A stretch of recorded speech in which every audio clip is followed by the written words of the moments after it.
ॐ ह्रीं नमो अरहन्ताणं। ॐ ह्रीं नमो सिद्धाणं। ॐ ह्रीं नमो आयर्याणं। ॐ ह्रीं नमो उवच्छायाणं। ॐ ह्रीं नमो लोये सब्बसाहूणं। ॐ ह्रीं नमो अरहन्ताणं। ॐ ह्रीं नमो सिद्धाणं। ॐ ह्रीं नमो आयर्याणं। ॐ ह्रीं नमो उवच्छायाणं। ॐ ह्रीं नमो लोये सब्बसाहूणं। ॐ ह्रीं नमो अरहन्ताणं। ॐ ह्रीं नमो सिद्धाणं। ॐ ह्रीं नमो आयर्याणं। ॐ ह्रीं नमो उवच्छायाणं। ॐ ह्रीं नमो लोये सब्बसाहूणं। एषो पञ्चनमुक्कारो सर्वपावपणासनो मङ्गलानं च सब्बेसिं पढमं हवै मङ्गलम्। पढमं हवै मंगलम। आराध्य देव के चरणों में वंदन। उपस्थित भाइयों तथा सामायिक बहनों, कराइए, लेकिन ये सब यूज करते हैं ना हम फोन या सब, तो इसका निषेध करके आप सामायिक कराई करे दीजिए। में भन्ते सामायिक सावज्जम जोगम बच्चखामि जाओ नियमम मुहूर्तं एगम बज्वासामि दुह्यम तीर्णं न करिम न कार्मिमि मनसा वैसा कायसा तस्य भन्ते बड़िक मामि निंदामि गरियामि अपाणं गोशिरामि। एक मुहूर्त तक आपको 2 करण 3 योग से सर्व सावध योग सेवन करने का त्याग है।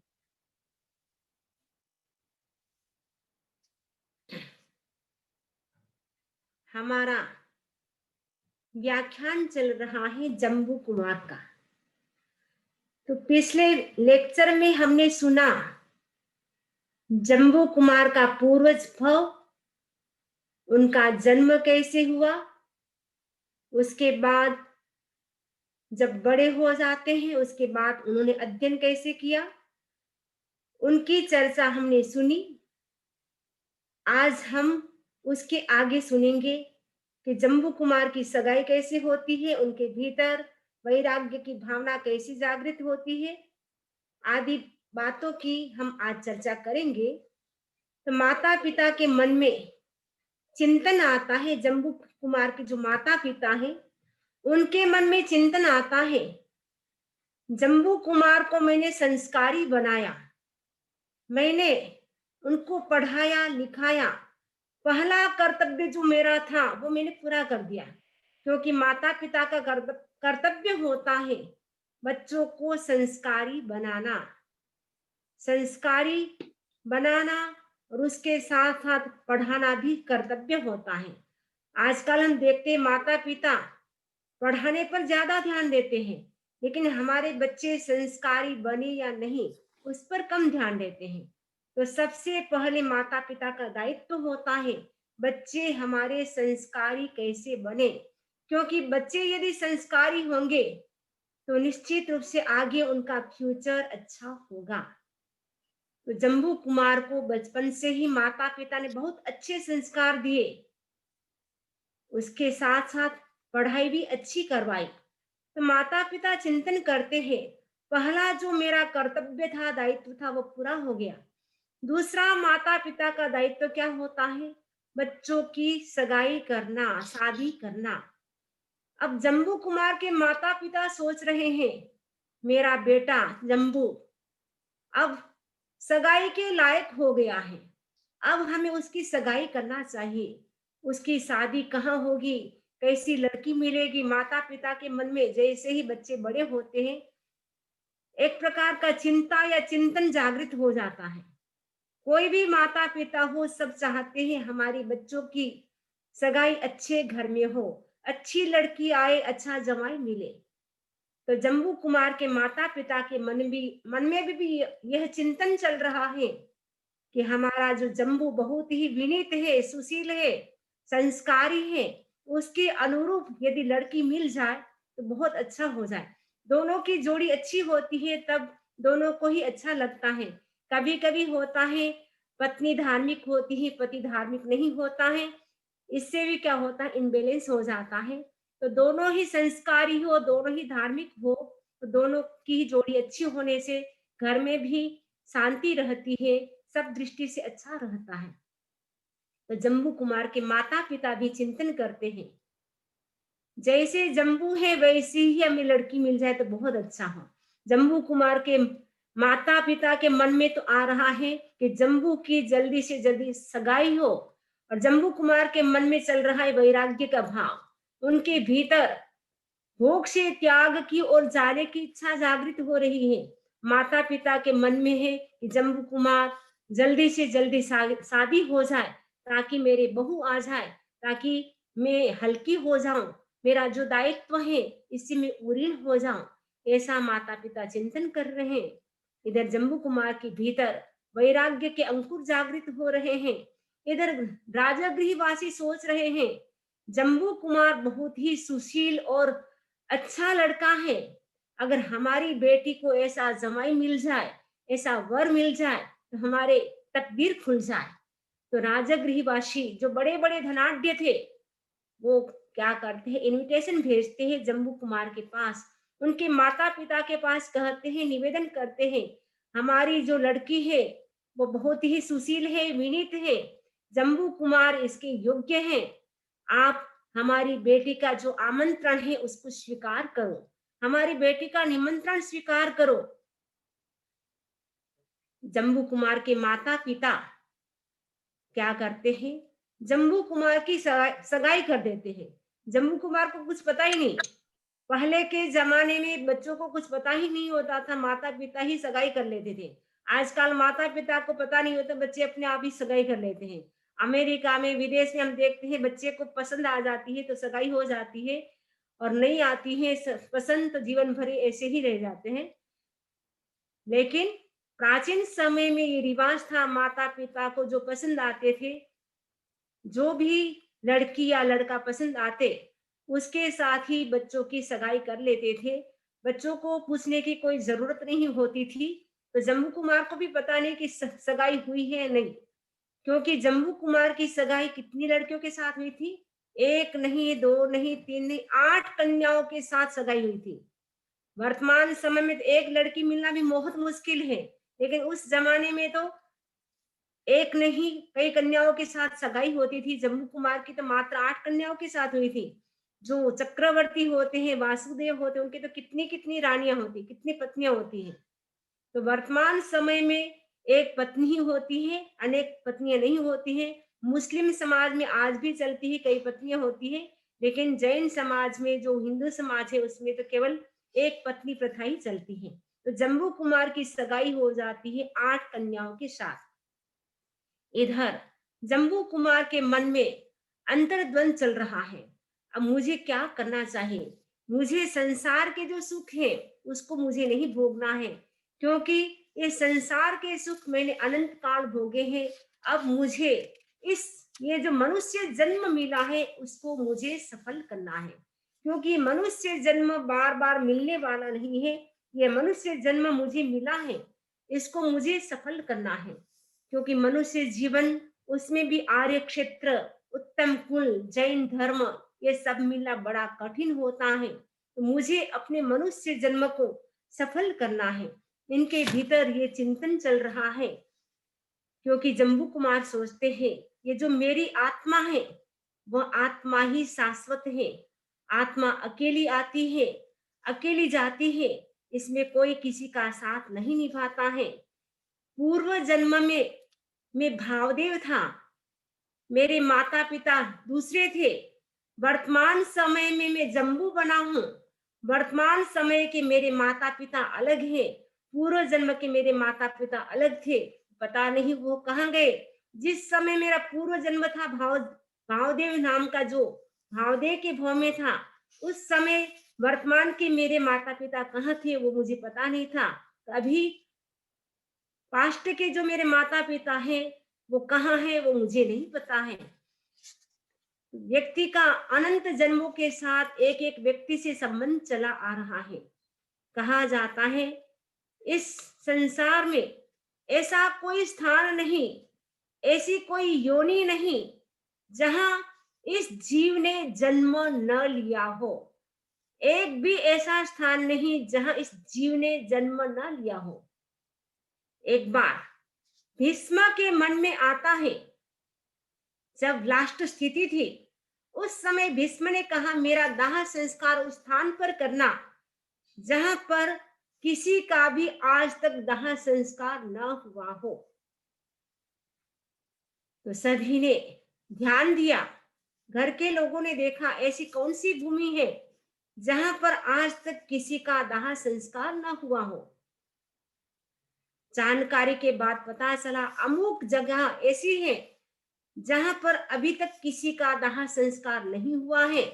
तो भीष्म की जो इच्छा थी उसी के अनुरूप उनकी जो दाह संस्कार की व्यवस्था थी वो शुरू हो जाती है।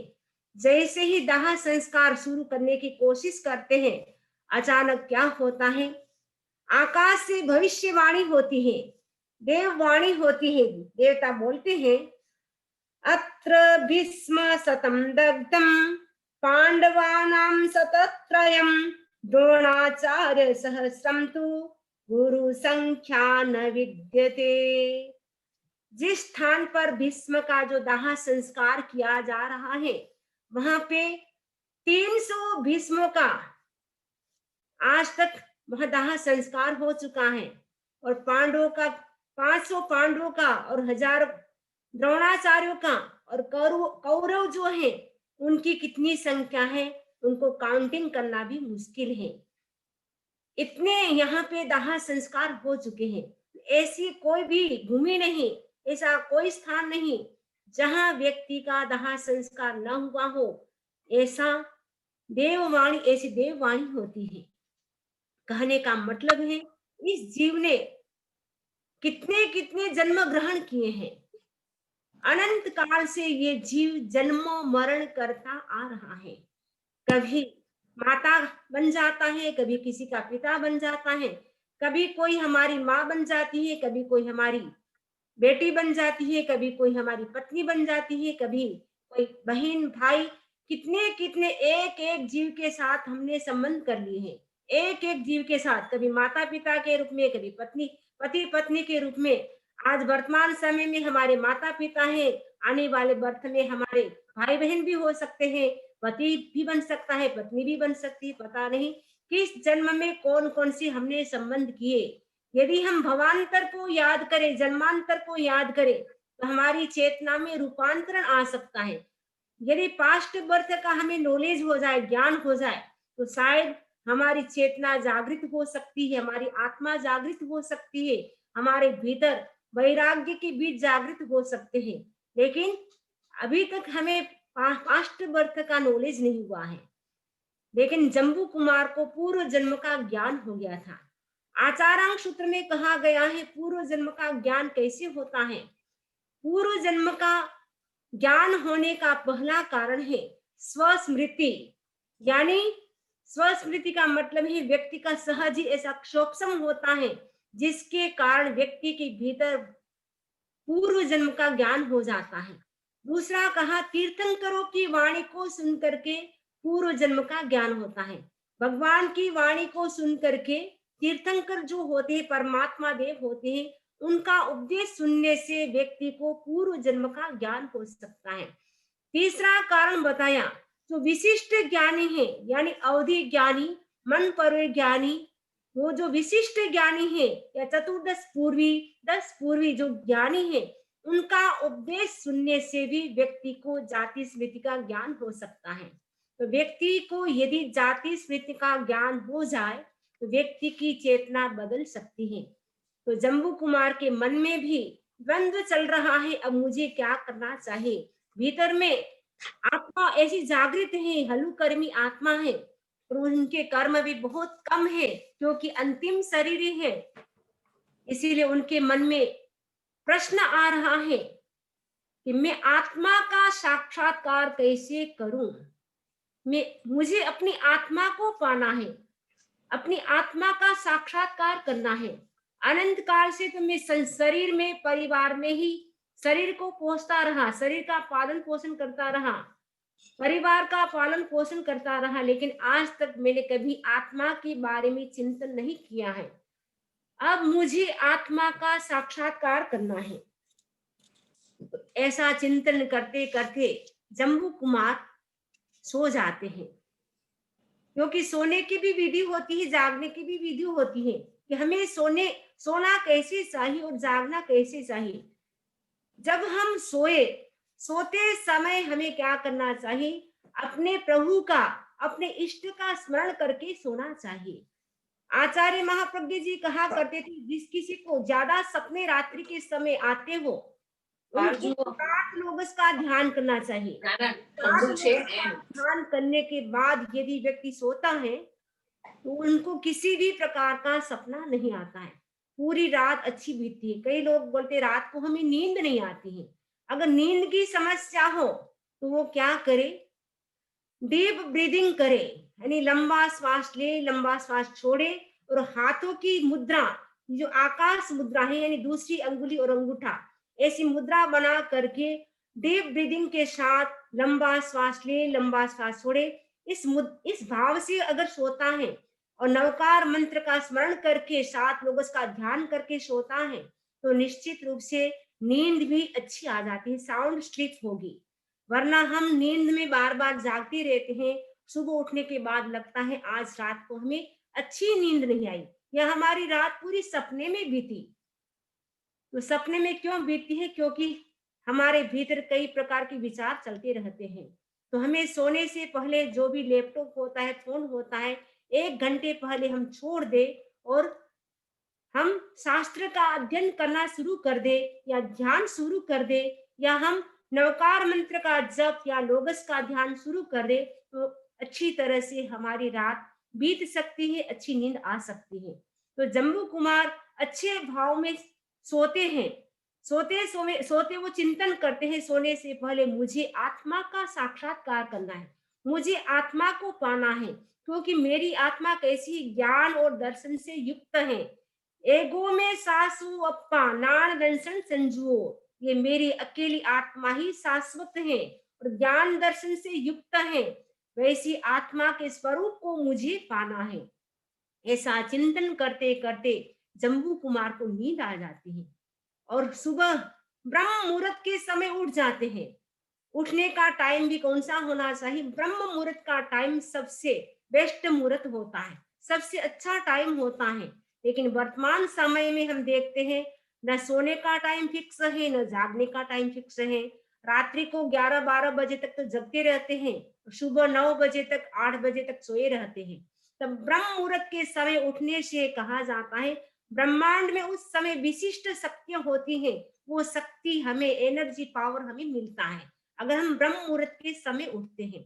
अब ब्रह्म मुहूर्त का टाइम कौन सा माना जाए, कहा गया सूर्योदय से पहले, सनराइज से पहले 96 मिनट का जो टाइम होता है वो ब्रह्म मुहूर्त का टाइम होता है।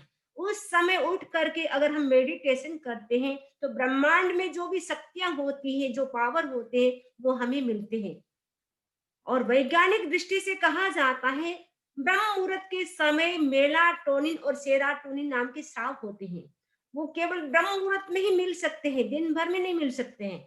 अगर वो सुबह के समय वो स्राव मिल गया तो पूरा दिन हमारा अच्छा बीतता है। तो हमें क्या करना है, ब्रह्म मुहूर्त के समय उठना है। उठने की भी विधि होती, उठने के बाद हमें क्या करना चाहिए, उठते ही सबसे पहले हमें अपने इष्ट का स्मरण करना चाहिए। हमारे जो इष्ट हैं उनका हम स्मरण करें, नवकार मंत्र करें। उसके बाद हम नवकार मंत्र की पूरी माला करें, भक्तामर स्तोत्र करें, सामायिक करें, मेडिटेशन करें। उठते ही हमें अपने हाथों को देखना चाहिए।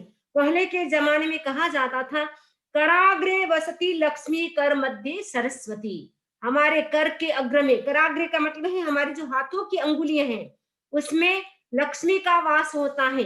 हमारी हथेली में सरस्वती का वास होता है।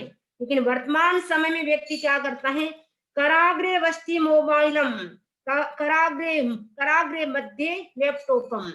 वर्तमान का समय भी बिल्कुल बदल चुका है। वर्तमान के समय में व्यक्ति के हाथ में उठते ही क्या होता है, उठते ही क्या चेक करता है, फोन में किस किस के व्हाट्सएप आए हैं, किस किस के मैसेज आए, उठते ही व्हाट्सएप चेक करना शुरू कर देता है। तो अगर हमारी दिन की शुरुआत व्हाट्सएप से शुरू होगी तो हमारा दिन अच्छा कैसे बीतेगा। इसीलिए अगर हमारा दिन अच्छा बीते, कहा गया कि सुबह का 1 घंटे का टाइम यदि हम अपनी आत्मा के लिए दे देते हैं तो 23 आवर्स हमारे अच्छे बीतते हैं।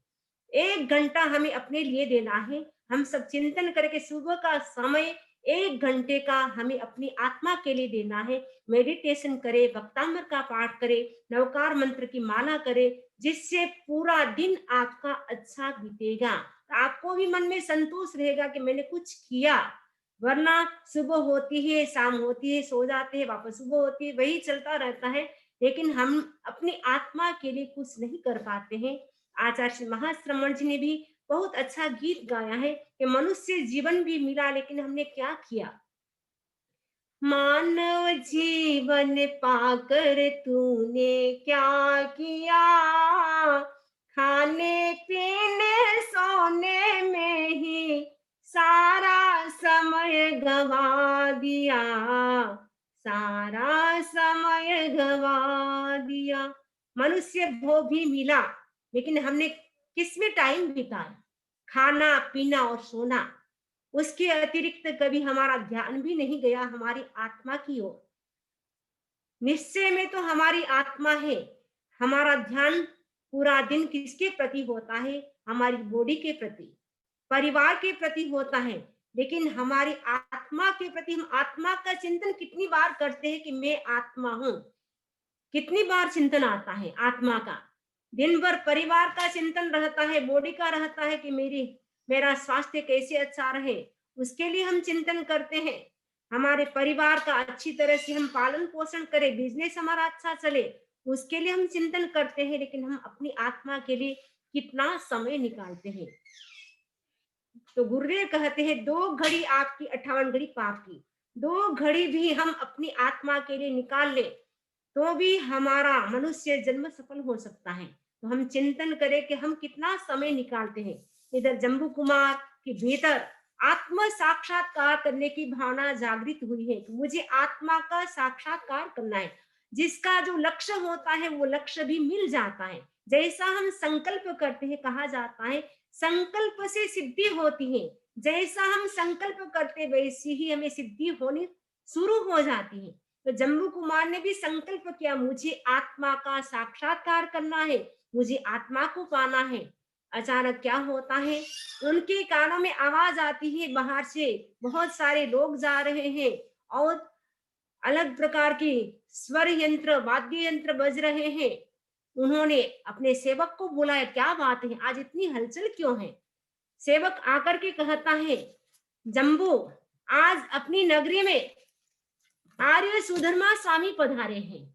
आर्य सुधर्मा स्वामी कौन थे, भगवान महावीर स्वामी का निर्वाण हो जाता है, उसके बाद जैन धर्म की बागडोर किसके हाथ में आती है, आचार्य सुधर्मा स्वामी के हाथ में आती है। गौतम स्वामी को केवल ज्ञान हो जाता है, तो केवली कभी भी आचार्य पद को नहीं संभालता है। तो आचार्य सुधर्मा स्वामी पटधर, प्रथम पटधर थे। आचार्य सुधर्मा स्वामी जैसे ही उनका आगमन हो रहा है तो पूरे गांव में हलचल हो रही है। गीत में भी कहा है, सुधर्मा स्वामी पधारिया जी, राजग्रही रे माय, कोणी कवांदण चालियो जी, जम्बू वांदण जाय, भगवंत वाणी बागरीची बरसे इमरत धार, वाणी सुण वैरागियो जी, जाण्यो अथिर संसार। आचार्य सुधर्मा स्वामी पधारे हैं। जैसे ही जम्बू कुमार ने ये सुना, जम्बू कुमार खुश हो जाते हैं। मेरे मन में इच्छा थी मुझे आत्मा का साक्षात्कार करना है, अब लगता है मेरा भाग्योदय होने वाला है। जब व्यक्ति का भाग्योदय होने वाला होता है तब सारे योग अपने आप मिल जाते हैं। जम्बू कुमार के मन में इच्छा थी और जम्बू कुमार ने सोचा आज आर्य सुधर्मा स्वामी पधारे हैं तो मुझे भी वंदन करने के लिए जाना चाहिए। सेवक को कहते हैं जम्बू कुमार रथ तैयार करो। रथ में बैठ करके जम्बू कुमार अब आर्य सुधर्मा स्वामी को वंदन करने के लिए जा रहे हैं। तो वंदन करने के लिए वो अकेले ही नहीं जाते हैं, हजारों हजारों लोग, क्योंकि जब आचार्य जो बड़े आचार्य हो उनका आगमन हो तो कहना ही क्या। कहा जाता है जिस नगर में संतों का आगमन होता है उस नगर का भाग्योदय हो जाता है, भाग्य जागृत हो जाता है। तो राजगृह नगरी में आचार्य सुधर्मा स्वामी का आगमन होने से लाखों लाखों लोग भगवान आचार्य सुधर्मा स्वामी के दर्शन करने के लिए नहीं जाते हैं, लेकिन भगवान आचार्य सुधर्मा स्वामी का व्याख्यान भी सुनते हैं। तो व्याख्यान सुनते हैं तो जैसे ही जम्बू कुमार को आचार्य सुधर्मा स्वामी ने देखा, देखते ही उनका आभा मंडल जम्बू कुमार का इतना पवित्र था, वो आकर्षित हो जाते हैं आचार्य सुधर्मा स्वामी। जैसे ही जम्बू कुमार को देखा, देखते ही लगता है यही मेरा आने वाला पटधर होगा। उनको याद आ जाता है क्योंकि जब भगवान महावीर स्वामी थे उस समय सैनिक राजा ने प्रश्न किया था इस अवसर पीढ़ी काल में अंतिम केवली कौन होगा। उस समय भगवान महावीर ने कहा था जम्बू नाम का व्यक्ति होगा, ऋषभदत्त का पुत्र, राजगृह में रहने वाला होगा। वो सारी बातें किसको याद आ रही हैं? आर्य सुधर्मा स्वामी को याद आ रही है कि उस समय मैं भी पास में बैठा हुआ था भगवान महावीर के पास में, क्योंकि भगवान महावीर की विद्यमानता में आर्य सुधर्मा स्वामी थे, क्योंकि आर्य सुधर्मा स्वामी क्या थे? गणधर थे। तो 11 गणधर में एक गणधर आर्य सुधर्मा स्वामी भी थे। बाकी जितने भी गणधर थे, मतलब 11 गणधर में से एक गौतम गणधर और आर्य सुधर्मा स्वामी गणधर, दो ही भगवान महावीर स्वामी के निर्वाण के बाद विद्यमान थे। शेष सारे गणधर तो भगवान महावीर की विद्यमानता में ही मोक्ष पधार गए थे।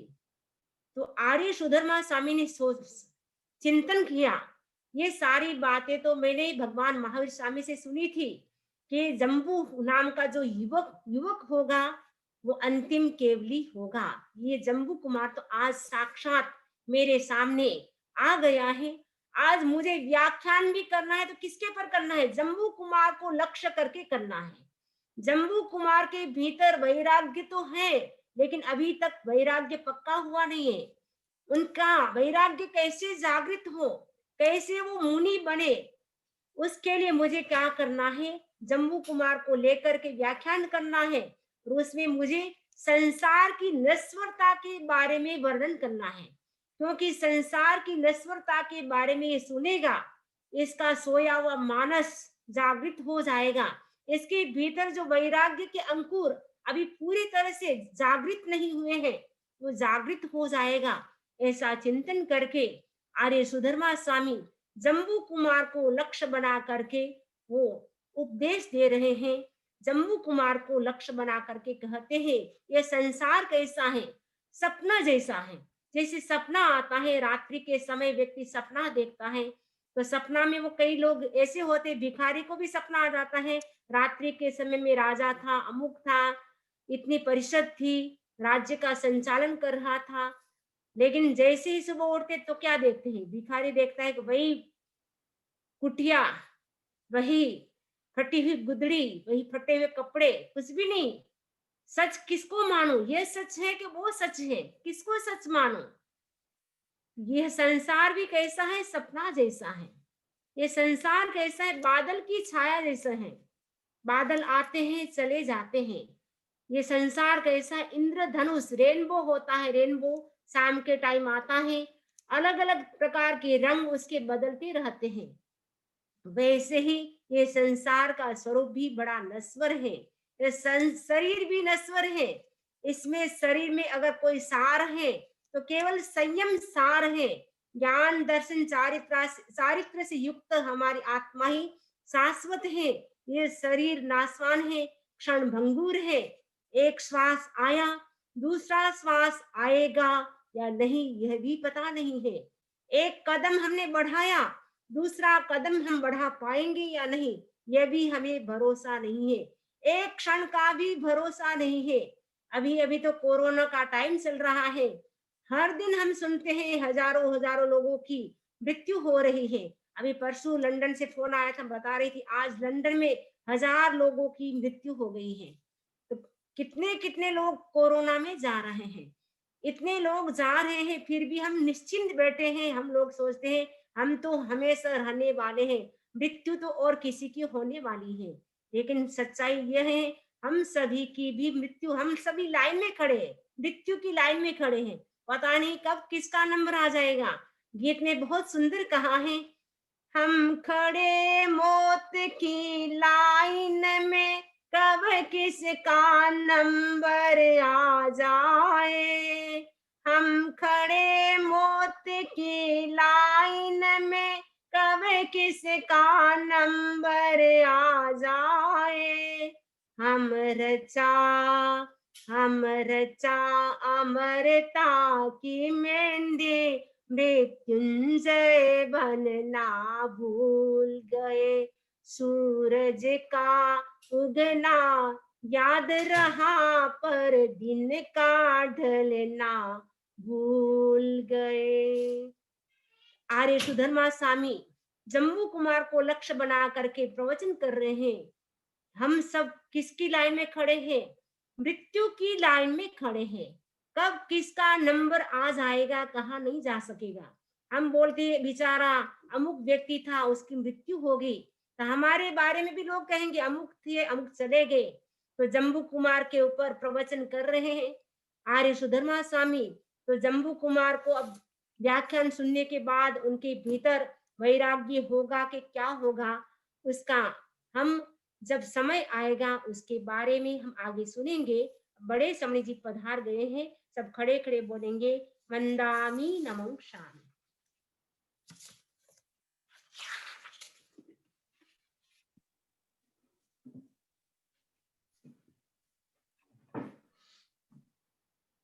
वंदामि नमः स्वामी। अरहं स्वामी। अरहं। ओके।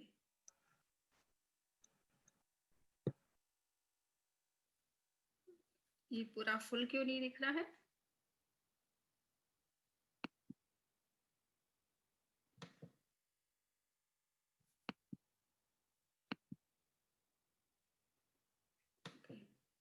चेतन